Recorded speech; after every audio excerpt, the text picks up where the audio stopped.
I couldn't escape it. There's someone in my house right now. I don't know how long they've been here, but I know they've been watching me sleep. It started 3 weeks ago on a Tuesday. I remember the day because I had just gotten back from my sister's place, and I was exhausted in that good, heavy way where you drop your bag by the door and don't even bother turning on all the lights. I made it to the kitchen, poured a glass of water, and that's when I noticed the back door was unlocked. I always lock that door. Always. It's one of those habits I picked up after moving into this place alone. Check the back door. Check the windows. Check the front. Every single night, without fail. So when I saw that little button pushed in, unlocked, I stood there for a second just staring at it. I told myself I must have forgotten. I told myself I was tired from the long drive. I locked it, drank my water, and went to bed. I should have paid more attention to that feeling in my stomach right then. That low, quiet pull that said something is wrong. Something is already wrong. I pushed it down and I went to sleep. The second thing I noticed was a smell. Not a bad smell, not exactly. Just something unfamiliar. Like a jacket that had been sitting in a car for too long. Stale. Warm. Faintly human in a way I couldn't quite. Nay, I noticed it in the hallway, near the door to my bedroom, and I stood there breathing it in slowly, trying to place it. It didn't belong to me. I was sure of that. But I'd had people over several weeks ago, so I convinced myself it was something left over from that some scent had clung to the carpet fibers. I went about my evening. I cooked. I watched something on my laptop. I went to bed. But the smell came back the next night. And the night after that, around the same time, I started noticing little things out of place. A chair angled differently in the kitchen than I remembered leaving it. A cabinet door hanging slightly open when I could have sworn I'd closed it before. Leaving that morning. My laptop moved a few inches to the left on the coffee table. A towel refolded in a way I didn't recognize as my own. None of it was dramatic. None of it was the kind of thing you could point to and say, look, here is proof that something is wrong. It was all so small, so completely deniable. And that's exactly what made it so hard to explain to anyone, and so impossible to shake when I was alone at night. I texted my friend Marcus about it. He said I was probably just tired and misplacing things. He told me to get more sleep and less caffeine. I laughed it off with him because what else do you do? But after I put my phone down, I sat in the quiet of my living room and just listened. The house around me was completely still, and somehow that stillness felt wrong. Like the house was holding its breath. Like there was something in the air that wasn't quite air. I started keeping a log. Just a notes app on my phone, nothing fancy. Every time something was off, I wrote it down with the date and time. I thought it would help me find a pattern, or at least prove to myself once and for all that I was imagining it all. By the end of the first week, I had 11 entries. The back door unlocked again on a night I hadn't gone near it. Shower gel moved from one side of the tub to the other. My phone charger unplugged from the wall and placed on the kitchen counter, even though I'd fallen asleep with it plugged in across the room. A single shoe placed neatly in the middle of the bathroom floor when I always kicked them off by the front entrance. A shoe, just sitting there in the middle of the bathroom floor, perfectly centered. Facing the door, I remember standing there staring at that shoe for so long that my coffee went cold. Something about the precision of it was what got to me. It wasn't knocked over or left carelessly. It was placed. Someone had thought about where to put it, and that thought, once it arrived in my head, would not leave. That small, deliberate act of placement, what it implied about someone watching me closely enough to know exactly what would unsettle me. I told myself I was sleepwalking. I had done it once before, years ago, during a period of enormous stress, my body moving through rooms while my mind was somewhere else entirely. So I set up my phone to record me sleeping, propped against a stack of books on the dresser, angled toward the bed. I felt ridiculous doing it, but I felt even more ridiculous not doing it. I needed to see something, anything, that would explain what was happening. I needed to know it was me. The next morning, I fast-forwarded through 6 hours of footage. 6 hours of me sleeping, completely still and unbothered. I looked peaceful, actually. Almost funny how relaxed I looked, how deeply gone I was, how unaware of everything. But at the 4-hour mark, something happened that made my hands go cold. The footage went dark for exactly 9 minutes and 43 seconds. Not glitchy dark, not a low battery flicker. The phone had been fully charged when I set it up. It went dark, clean and total, and then it came back on, and I was still in bed, still asleep, and nothing else seemed to have changed. But 9 minutes and 43 seconds had simply vanished from the recording. I watched that section 6 times, then 8. I counted the seconds out loud each time. 9 minutes and 43 seconds of black. The same number every time. Like it had been measured. Like something had known exactly how long it needed. I bought a second camera that afternoon. A proper one with a wide-angle lens that plugged into the wall so it couldn't run out of charge. I set it up in the corner of my bedroom, pointing at the door. I also put a new deadbolt on the back door, one that required a key from both sides, inside and out. And before I went to sleep that night, I pressed a thin strip of tape across the bottom of my bedroom door, from frame to frame, barely visible unless you were already looking for it. If someone opened that door in the night, even an inch, the tape would tear. I would know in the morning. The tape was intact when I woke up. The camera showed nothing unusual. And yet the smell was there again, right there in the room with me, closer than it had ever been before.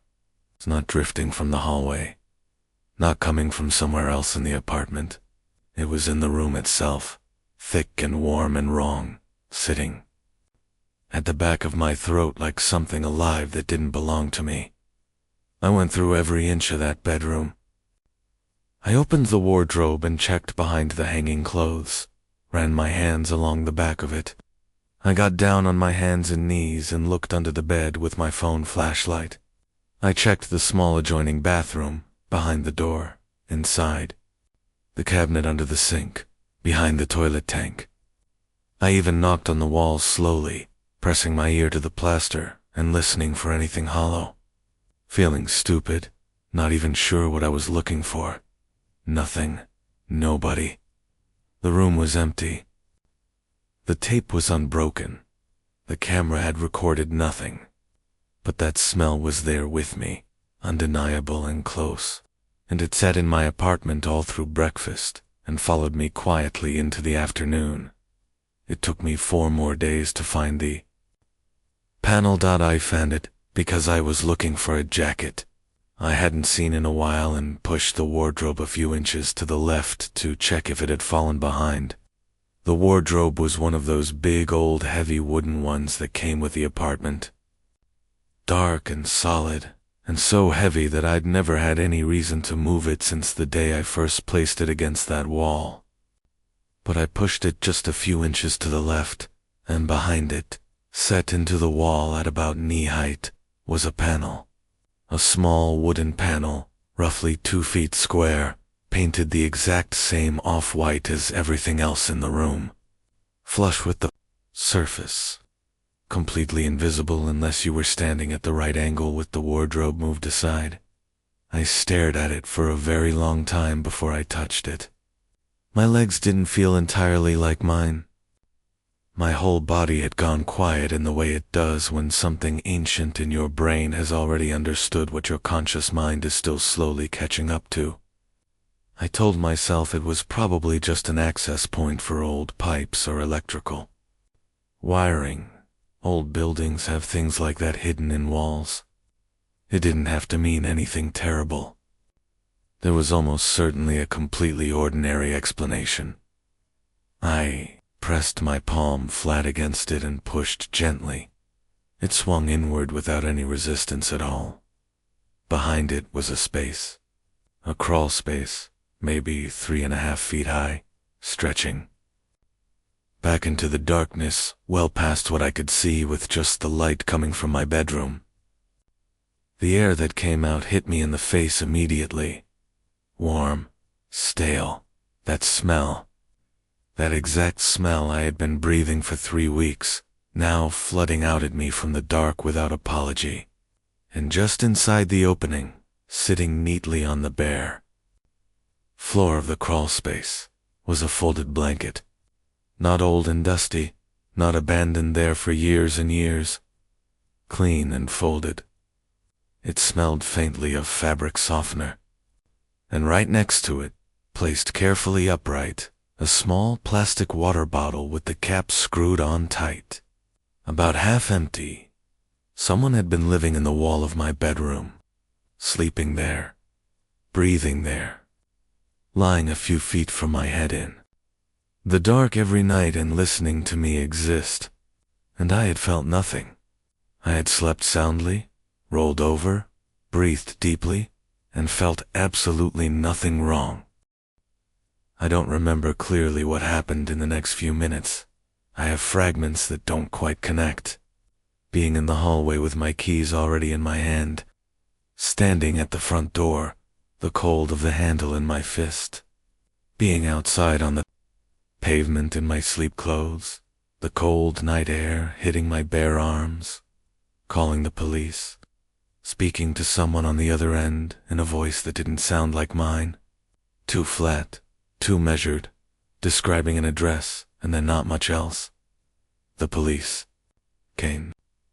They went through the crawl space with flashlights and found it extended the full length of the back wall of my apartment, connecting through a narrow passage to a utility corridor that ran all the way down to the basement.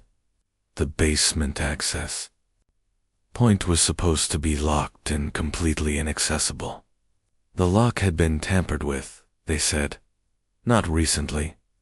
For a long time. Months, they estimated. Possibly longer. They found more things inside the crawl space.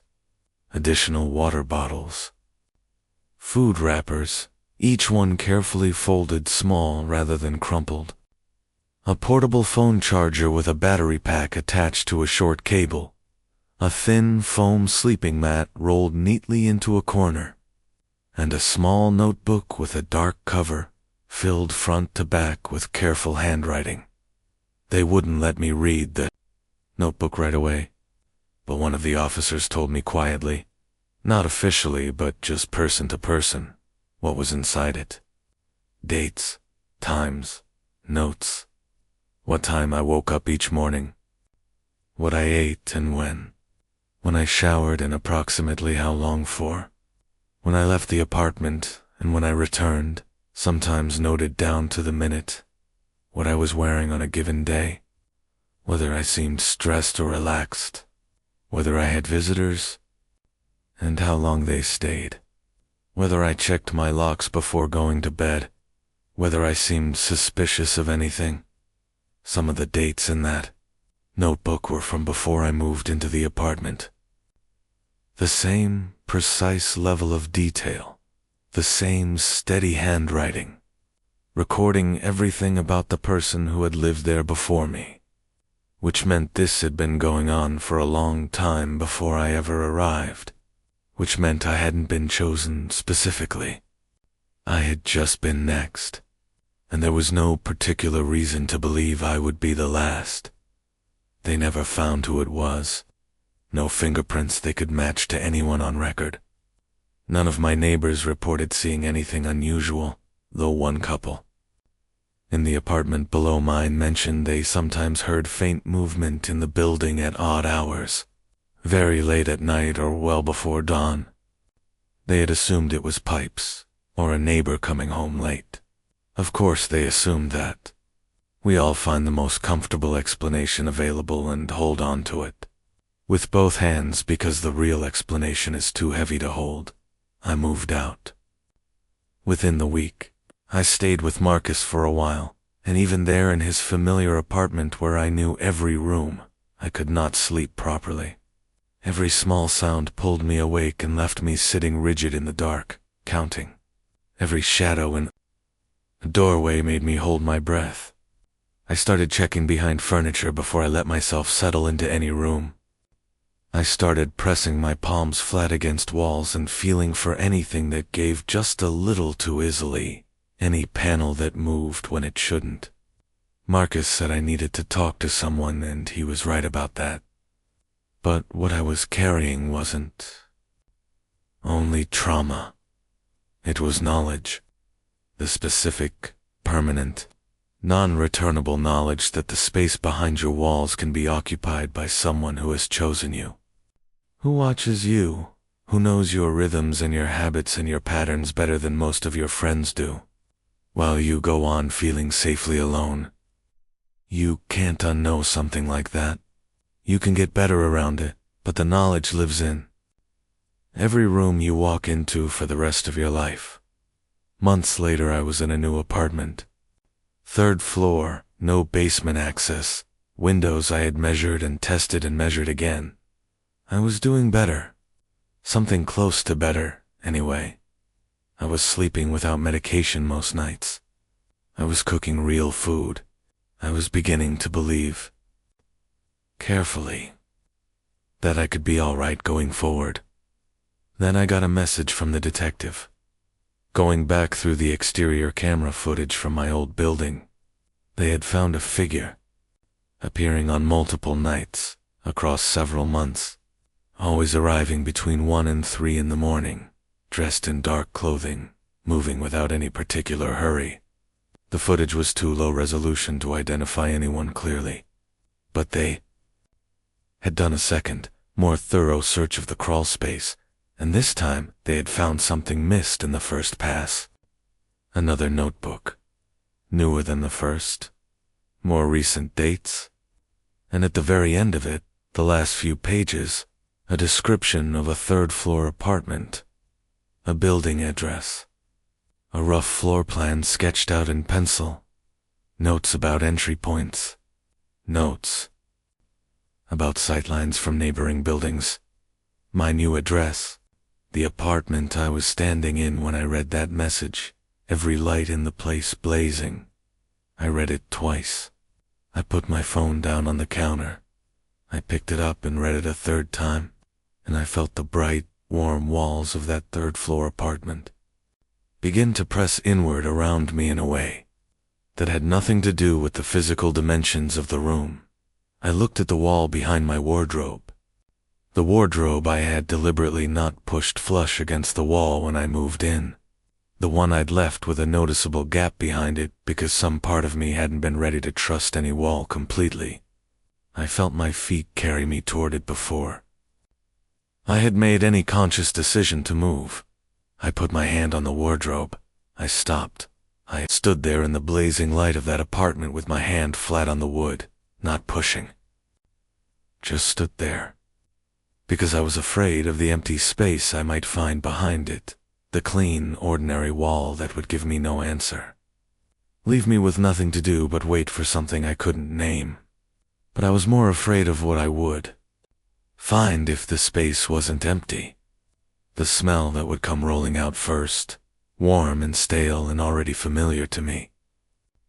The folded blanket, the water bottle, the notebook with my schedule written in careful handwriting, the proof that something patient and methodical and deeply wrong had followed me here without my ever knowing, had simply packed up its quiet life inside my walls and moved when I moved.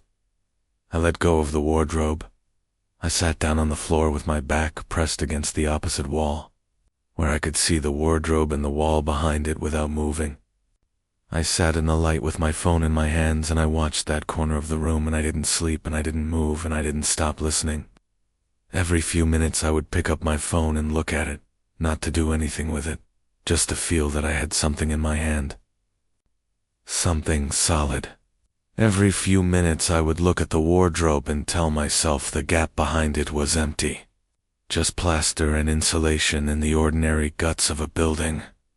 I told myself that repeatedly, the way you have to keep telling yourself something when some deeper part of you refuses to believe it. At some point the light outside began to shift. That slow gray arrival that means morning is deciding to show up. The room had been completely silent for hours.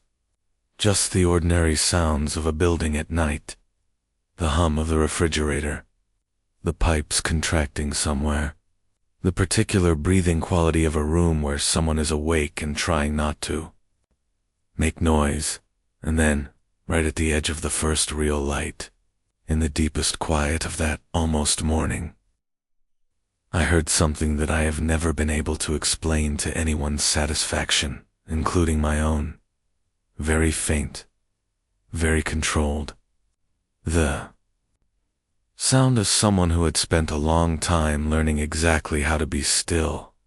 A slow, careful exhale from behind the wall.